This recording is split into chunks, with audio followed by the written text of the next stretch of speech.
Welcome to SportsBeat KC, the Kansas City Star's daily sports podcast. It's Friday, November 19th, and I'm Blair Kirchhoff. NFL regular season games don't come much bigger than this. The Dallas Cowboys visit the Chiefs on Sunday in a battle of division first-place teams. I read somewhere this week that this should be the highest-rated televised game of the regular season. The game kicks off at 3:25 p.m. on Fox.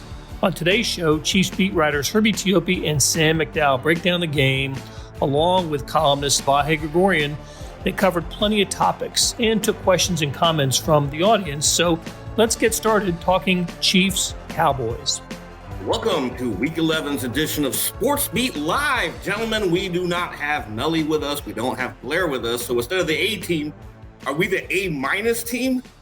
What are your thoughts on that, Vahe?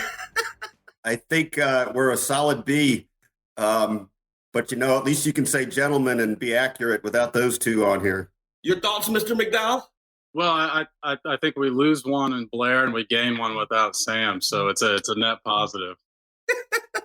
Ladies and gentlemen, welcome to our show once again, and of course, our esteemed panel here representing the A team. We got Vahe Gregorian, our esteemed columnist, and Sam McDowell, who covers the Chiefs as a beat writer. And he wrote a phenomenal story on L'Jarius Sneed. So if you guys haven't seen it, definitely go to kansascity.com and check it out.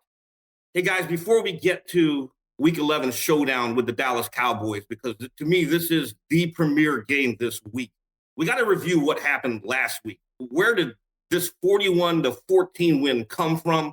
Vahe, I know you wrote a column on Faith Restored. Is faith restored in this team? I think we've learned enough about this team by now to realize that we're week to week. I don't want to use literally day to day because that's a scary term for Chiefs fans because it conjures the Eric Berry whole season. What I felt in that game was we were watching something that, I don't know if you just used the term, that's more like it, what we've gotten used to out of this team in the Mahomes era, even when they were, in a sense, laboring to win games by thin margins last year. You saw the things that kind of gave you that sense of wonder about what Patrick could do, sort of the infinite capability of the offense. And we have not really felt that way all season, unless it was against teams that were, certainly lesser teams. So given the circumstances, given the pivotal swing game that was in a lot of ways, just to win that game would have been a big deal for the Chiefs. I just thought some magic came back, and preserving that, sustaining that, making it mean something is obviously the story of the season. And it's not lost on any of our audience that Chiefs now have the same record that they did 2 years ago, gotten there a little different way. But it does remind you that from this point of the season forward, they're completely in position to own their destiny. Of course, let's remember that destiny is destiny. You don't own your destiny. Predetermined, right? Predetermined. I think it's more the way they won the game that should instill the way they even scored the 41 points that I think should instill some confidence about the rest of the season. Now, the Raiders played what we all thought during the game was a completely different defense than what the Chiefs had seen for the first 9 weeks. Mahomes sort of clarified that and said it might have looked different pre-snap, that they only had one safety in their defensive backfield. And the Chiefs, of course, have seen the two deep all year. But after the snap, they did sort of drop back into that two deep safety. So he actually said that this defense that the Raiders ran was more similar than what it appeared to those of us who aren't dissecting these things on film. So then you look at it and say, well, how did they beat that defense finally? Because that's what's given them trouble for the past month. And those are the characteristics I think can carry over for this Cowboys game for week to week, which is they threw the ball short a lot. I mean, Tyreek Hill talked about after the game the fact that he's getting tired of running 12-yard ends all the time. Travis Kelce got involved. The running back caught 9 passes. I mean, I realized one of them was a deep ball, but most of them are not. And Mahomes stayed in the pocket. He was really good within the pocket, and they protected him well. Those are the elements that should be able to carry over, even if the Cowboys start in the too high look as opposed to just move to it after the snap. So that's why, if I'm a Chiefs fan, I feel optimistic that 41 points could mean a big day against the Cowboys as well. Yeah, with Mahomes 400 plus yards passing, he also had 5 touchdowns. And McDowell, you touched on what he saw out of the Raiders defense, but he also had a little extra motivation with a viral video. And then I know you wrote about that. Tell us a little bit more about that, please. Yeah, that was one of the interesting things that I felt like. That moment sort of felt like back in the day when we used to get in the locker room and you'd find a piece of something that had happened throughout the week and you'd write about it. But it actually came out during the press conference with Patrick Mahomes said that Shane Buechele, at that time the practice squad quarterback, he's since been signed to the roster this week, showed him a video, and it's actually from 2014, but for some whatever reason, it's recently recirculated where a kid from high school is being interviewed and says, "I think I got my swagger back after they won the game." And he does it in a intentionally comedic way, the way he sort of stutters backwards afterwards. We saw Travis Kelce do it on the telecast while all of us were in the press conference, but Mahomes said as soon as Shane Buechele showed it to him either on Monday or Tuesday that became the theme of his week. He was like, "That's what we're gonna do on Sunday." And a guy that we've all thought finds ways to get motivated. That's one of the few times that he's actually told us something specific motivated him for a game. You know what's funny also is that I have to go back and look at this, but do you guys recall? I thought that at Patrick's Wednesday news conference before the game, he might have used a word like mojo or swagger. Yeah, he did say, yeah. It probably was a little hint at what he was taking in, but then of course he gave up the whole ghost on Sunday. Vahe, we talk about faith restored, we talk about mojo, we talk about swag, and when we look at that Raiders game, the Raiders entered that contest averaging almost 400 yards a game, and then they only posted 299. Is this defense, 3 straight games of 20 points or less? Well, what are you seeing from this defense? Well, a few different things have come together there. And I think Brian Labarge had a comment about Ingram, and it got me thinking about something that it's so easy for us to forget. When 1 or 2 big plays happen, or when guys are gashing the line and just going, it's easy to lose track of that. It's 2 or 3 things that went wrong, not 11.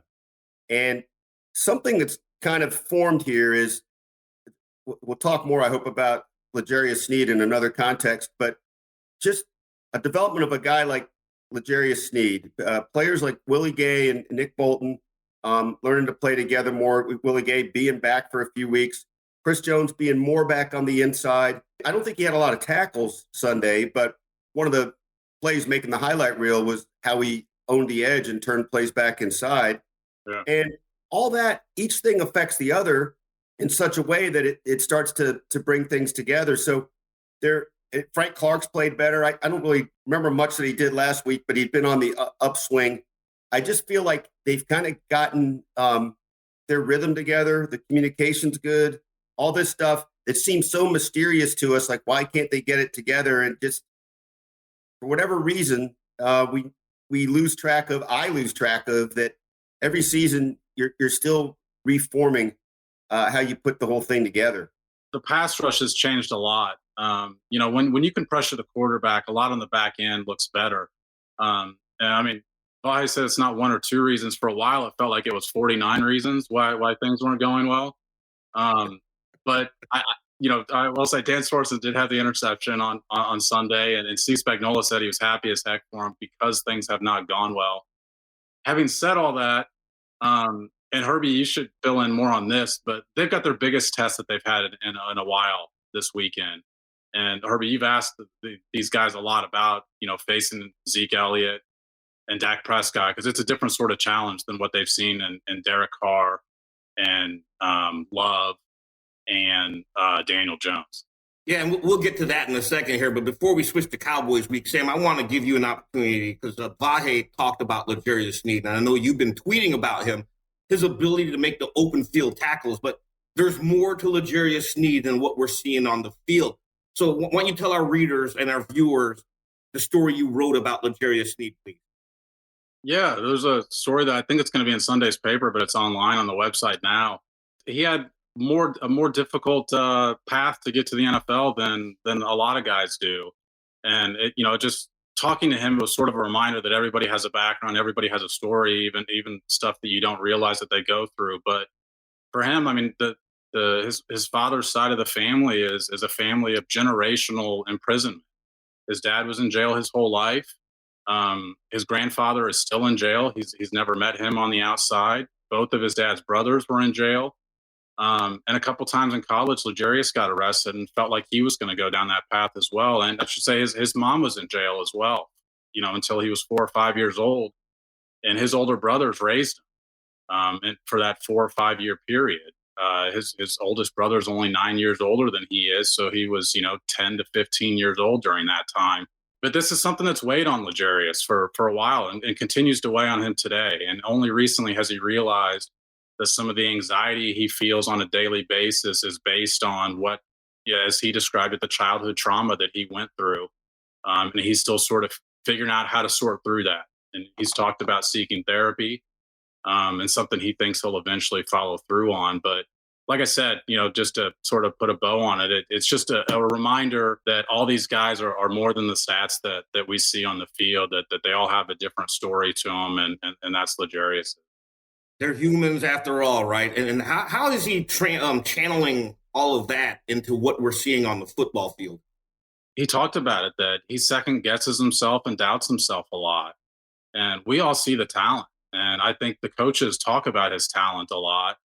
And he picks up things quickly. That's why he's able to play multiple positions. Why he was able to switch positions at the NFL level after playing 2 other positions in college. He's playing the slot now at the NFL level and playing the outside. He's doing both. But even despite all he's accomplished on the field, he still has second guesses and doubts within himself. So I absolutely think that there's a correlation there. Sam really gets deep into all this and his life, but the thing that struck me the most was the term you used before, Herbie, about the humanity of Legarius Sneed and him opening up to you, Sam, about how this does play on his mind. And I won't spoil it for anybody, but I think anybody that reads it will find it somehow both very painful, but also very uplifting. Yeah, I think from a talent point of view, I don't think we'll get any disagreement whatsoever that he could have easily been a first-round draft pick for the Chiefs. Instead they got to steal him in a late round pick. But we do get an opportunity to learn more about Legarius Sneed and his background thanks to that phenomenal story from Sam McDowell that everyone needs to check out at kansascity.com. Thanks. We talked about the Raiders. Now we're going to shift to the Cowboys. This is a star-studded game. I think this is the showcase game for Week 11. And because of all the star power there, Steve Spagnuolo and his group have a tough task ahead of them. And this is what he said on Thursday. It begins inside with that offensive line. That's a solid offensive line. And they've obviously, that's been a focus down there for a long time. Then it's the quarterback. Then it's all the skill on the outside. Then you go back to the runner. They've got a complete repertoire of weapons. I mean, I know they got a couple of guys back that were injured. But when you can roll 2 running backs through like that, and they, I wouldn't say that they always commit to the run, but that run threat is always there. And if you don't stop that run, they'd just easily just mow you over. And then the quarterback comes in. It's not just a good quarterback. It's a good athletic quarterback. I think he's a smart quarterback. I've gone against him a lot of times. He can make you look bad because he can do all the things that you need to do as a quarterback to be successful. I'm trying to find a weakness, to be quite honest with you. I think that more than anything makes him really good. Hey, it's Blair.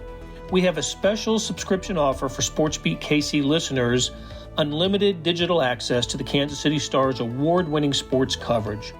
Sign up now for 1 year of Sports Pass for access to all the sports news, features, and columns presented on the kansascity.com site, and it's only $30. That's a 40% savings off our regular rate. Your subscription will automatically renew after the initial term at $50 unless you tell us to cancel.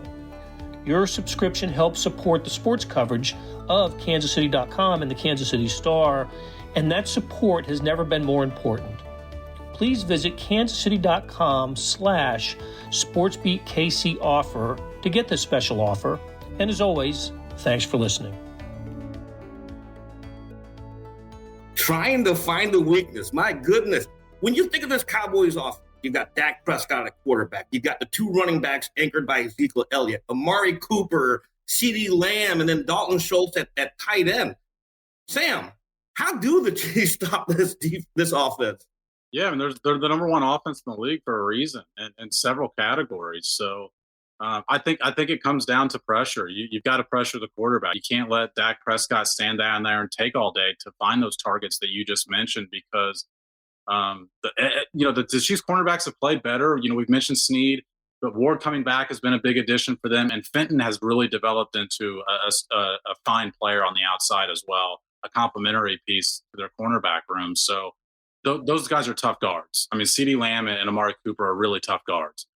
So the only way that you can help those guys out is just by making them guard less, and that's putting pressure on the quarterback. Quick aside about Fenton, he's especially good on plays where the receiver runs the wrong way and he can knock the ball out. I bring that up for a reason, though. I'm teasing. Your points are well taken. But it is interesting, the whole X factor of the turnover game. That will be huge in this. We've seen it be just off the charts huge for the Chiefs this season because they've had such a bad run of it. And now the last couple of weeks, they've cleaned that up other than the turnover on the punt. No offensive turnovers the last 2 weeks. And the defense has created a few. And they did create a few.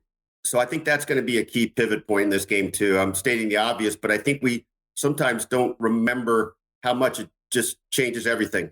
I think a month ago, we identified this stretch before the Week 12 bye. This was a critical stretch because the Chiefs are riding a 3-game winning streak, but they entered it at 3-4.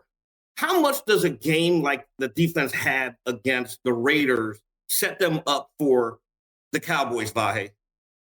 I think they're in a lot better position to go into this game than they would have been. I think they, momentum and self-confidence do play a role in this, and it probably makes them freer to play in some ways. And again, though, each game is its own thing. Even the fact that the Raiders had been a much better team than the two teams than the Packers without Aaron Rodgers, obviously, is the point, and the Giants. The Chiefs have a bit of a track record against Derek Carr and the Raiders. I mean, and I think in the Juan Thornhill mic'd up thing, he was talking a little bit about how you could see how jittery Derek Carr was. Derek Carr has moments against the Chiefs, but not a lot of games. Converting that to this is in a sense, apples and oranges, but I do think the Chiefs have every reason to feel better about themselves. But look, they could get shredded defensively again. You couldn't be astonished, especially with all the very things you pointed out, Herbie, that the Cowboys bring to the table. I think it'd be important to set the tone early. Andrew brings up a good point, and McDowell, I'm going to toss this question to you because you've written a lot about Mahomes and what he's seen out of defense. When he looks across the line of scrimmage over there, he's going to see Trevon Diggs, number 7. He leads the league right now with 8 interceptions, which is phenomenal. What does Mahomes need to be aware of when he's looking at that Dallas secondary? I think just that Diggs is willing to take chances. One of the reasons he has it's 8 interceptions, right? Yep. One of the reasons he has 8 picks is because he takes chances. And so that comment that came across the board, I wish I could remember who said it, is spot on, that you can beat him still. He's not a guy that you should be afraid to throw to. He's just a guy that you need to realize is willing to undercut a route, and that affects how you throw at him. But he's not a shutdown cornerback. I know a lot of people see the highlights, and it's not just 8 picks. He's returned at least 2 of those for touchdowns. So I mean, he's a playmaker, and I have always thought, we talked early in the season when the Chiefs were struggling that we thought they should take more chances because they were giving up points anyways, and so a guy like that maybe would have fit in well. But when you've got a good defense, that equation's a little bit different. But I think that, like I said, they could beat him. I think Tyreek Hill, especially a guy that's not been able to get deep into the secondary, can beat a guy like Diggs that's trying to pick off a lot of passes. So don't be afraid to throw his way, but you've got to keep it in your mind when you do of how he likes to defend.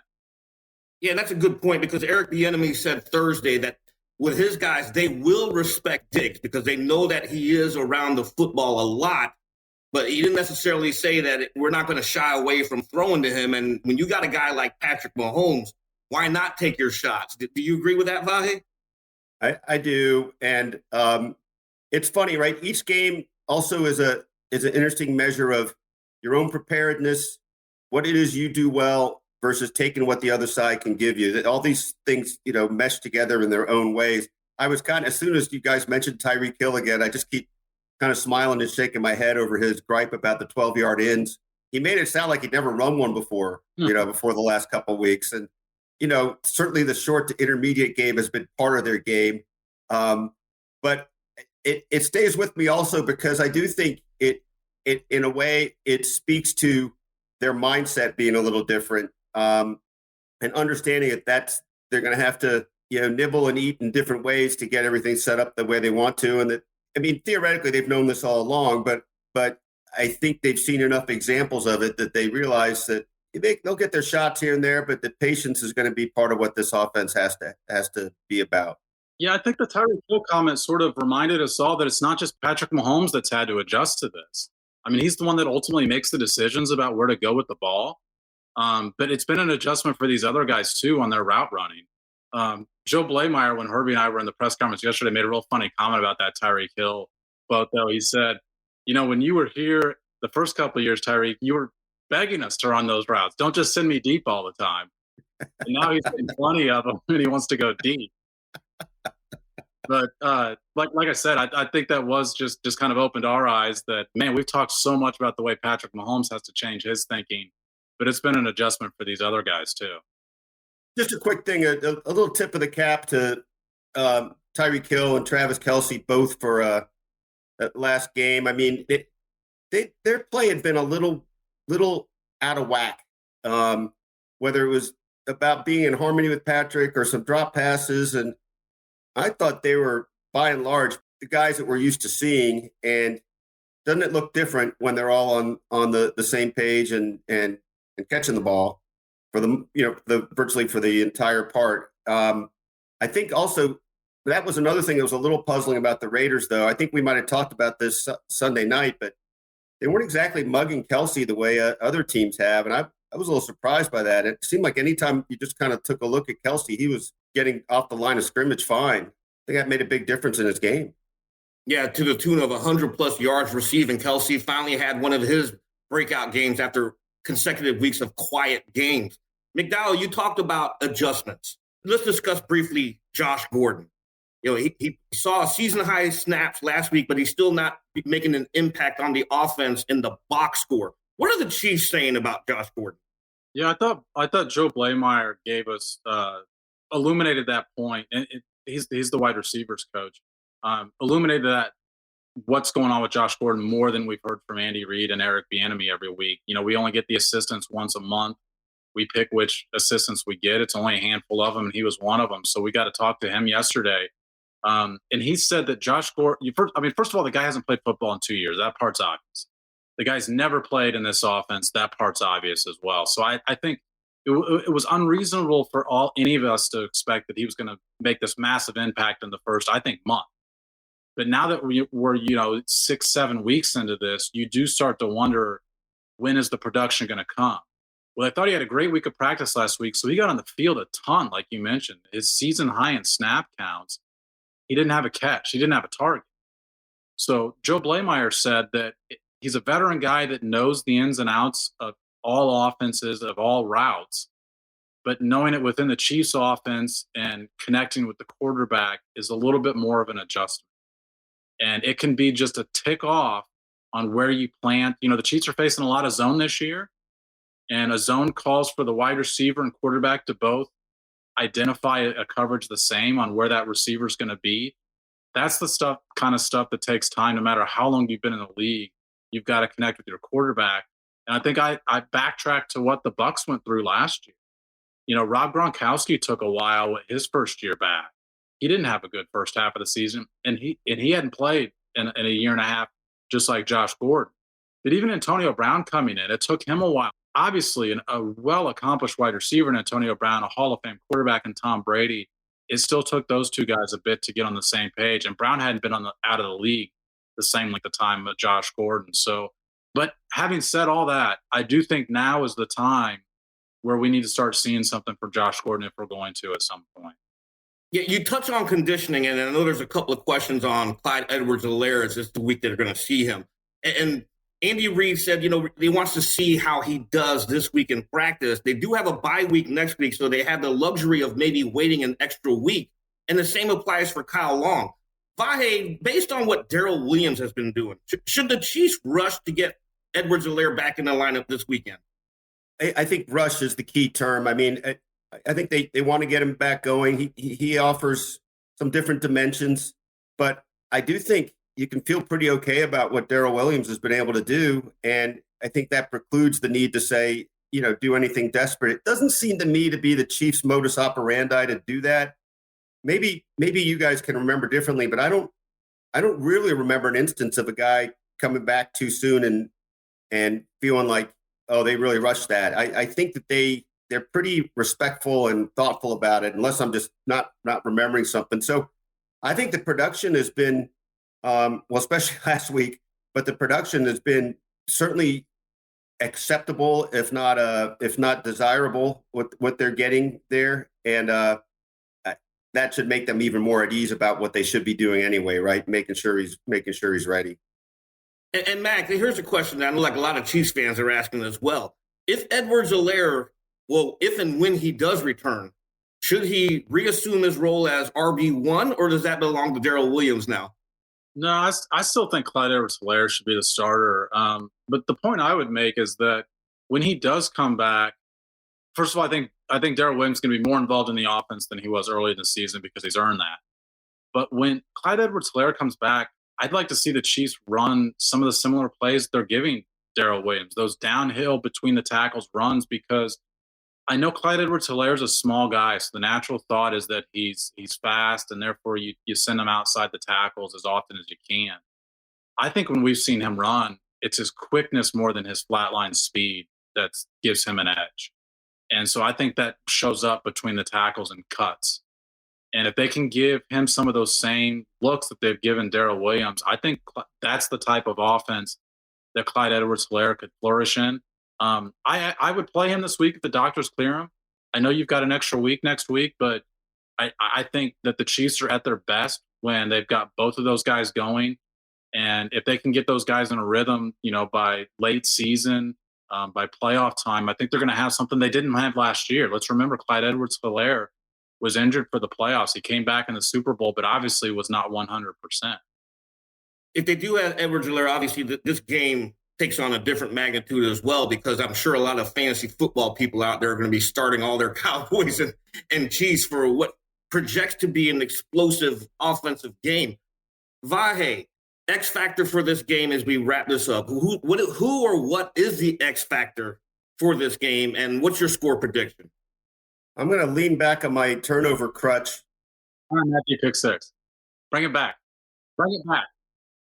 I haven't trotted that one out in almost 2 years. Bring it back. I'm looking for the L'Jarius Sneed pick 6. All right. To make people want to read even more about him. I think I'm looking at Chiefs 31-27. Mac, what about you? I really like that score. That's actually exactly what I was going to go with. So I you know what? It's not shying me away. I know when Vahe predicts it, I should probably predict something else, but I'm going to stick with it. 31-27. I think this could be the week that the Chiefs get a turnover on a sack. They've been getting a lot of pressure lately. Frank Clark, Melvin Ingram, Chris Jones, that combination has worked well for them since Ingram came to town. So I think they can get to the quarterback and force a fumble this week. I'm going to go 35-31. Chiefs win this game, and they're going to go into the bye week feeling pretty darn good about themselves. To me, the X factor is going to be the fans. I go back to the game against the Packers, and Andy Reid made it a point out that they were able to drown out the Green Bay Packers fans, and that was huge for them. And as we all know, the Cowboys fans are one of the teams in the league that travel very, very well. So for the Chiefs fans, you're going to need to be out there and you need to drown out the Cowboys faithful that are going to be making the trek here to Arrowhead Stadium. It's a hot ticket. Blair wrote about that earlier this week, but I think it was the 5th highest priced game in the NFL this year. I mean, it's a hot ticket. Yeah, it is a hot ticket. Hey, everyone, thank you for joining us, the A- team, with Vahe, Gregorian, Sam McDowell. I'm Herbie Teope, and we will see y'all later. And you heard the three of us pick the Cowboys to lose to the Chiefs, and the Chiefs should improve to 7-4 after this weekend. That'll do it for today, and usually at this time I say that'll do it for the week, but we have an additional podcast dropping later today, so I hope you'll tune in to listen to Sean Goodwin talk soccer with Sporting Kansas City's playoff game on Saturday. Thanks to our SportsBeat KC production staff of Beth Welsh, Monty Davis, Jeff Rosen, and Chris Fickett. Tip of the cap to Herbie, Teope, Sam McDowell, Vahe, Gregorian for Talking Chiefs. Links to stories about the Chiefs-Cowboys game can be found in the show notes and on kansascity.com. So let's talk about the morning sports edition. If you're not seeing it, you're really missing out. On kansascity.com, you go to the Stars e-edition. That's a replica of the printed newspaper on your screen that comes with your digital subscription. Well, now there's an updated sports section produced separately that goes along with it. When you open the e-edition, there's a box in the upper right-hand corner that says All Editions. Click on that and you can access anywhere from 30 to, I think today, 48 pages of sports. You can also get it through email. I do, and the link is there by about 6 a.m. every morning. However you see it, you know what I'm talking about. It is complete coverage of the previous day's sports, news, features, statistics, everything. Hey, thanks for reading the Star and listening to our podcast lineup. There are 3 of them today, along with Sam Mellinger's Mellinger Minutes for Your Ears. You're helping support the best sports and news coverage in Kansas City, and we couldn't produce programs like SportsBeat KC without you. We'll be back on Monday with another episode.